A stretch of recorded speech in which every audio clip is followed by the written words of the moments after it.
En tant qu'assureur social, donc la CGSS, au travers du service prévention, mène des actions donc au niveau des entreprises pour prévenir les accidents de travail, les maladies professionnelles.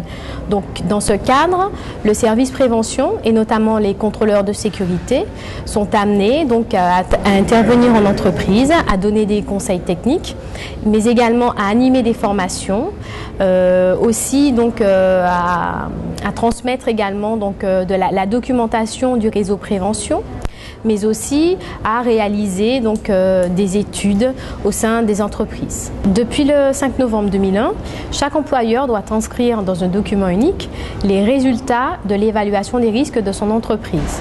Donc à notre niveau, au niveau du service prévention, nous avons développé donc une offre de services pour les entreprises qui souhaitent réaliser leur document unique. Donc par le biais d'un dispositif de formation, donc tout d'abord formation pour les employeurs, mais aussi pour les salariés, donc sur la méthodologie, donc les outils qui sont à leur disposition pour réaliser le document unique. Et puis également, nous avons un dispositif de formation-action, puisque nous avons référencé donc des intervenants qui ont été formés par le service prévention et qui vont utiliser donc les outils, c'est-à-dire des logiciels que nous avons développés, mais également la méthodologie donc préconisée par la direction des risques professionnels. Donc nous avons ces deux types d'actions pour les entreprises qui veulent réaliser leur document unique. Et puis ces entreprises également, pour un conseil, peuvent faire appel aux contrôleurs de sécurité, donc pour une expertise technique par exemple.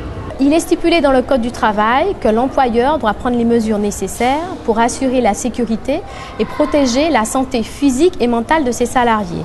À ce titre, il doit prendre en compte dans le document unique les risques psychosociaux et il doit les évaluer.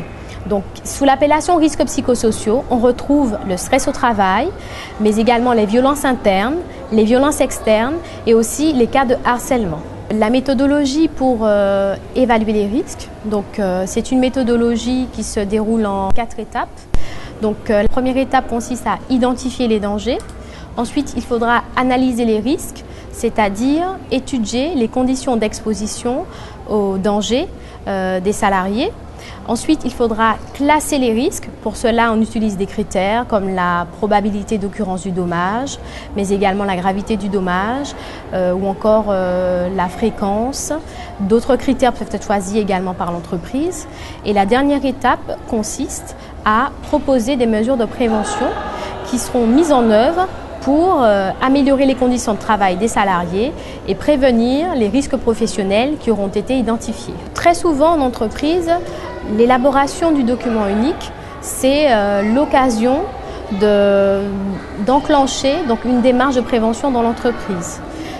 C'est-à-dire que l'entreprise auparavant peut-être mettait en place des mesures de prévention, mais ces mesures n'étaient pas tracées et formalisées. Donc le document unique permet déjà de faire un état des lieux, de tracer ce qui a déjà été réalisé dans l'entreprise, mais également de planifier donc des actions de prévention qui vont permettre finalement d'améliorer la santé et la sécurité au travail dans l'entreprise.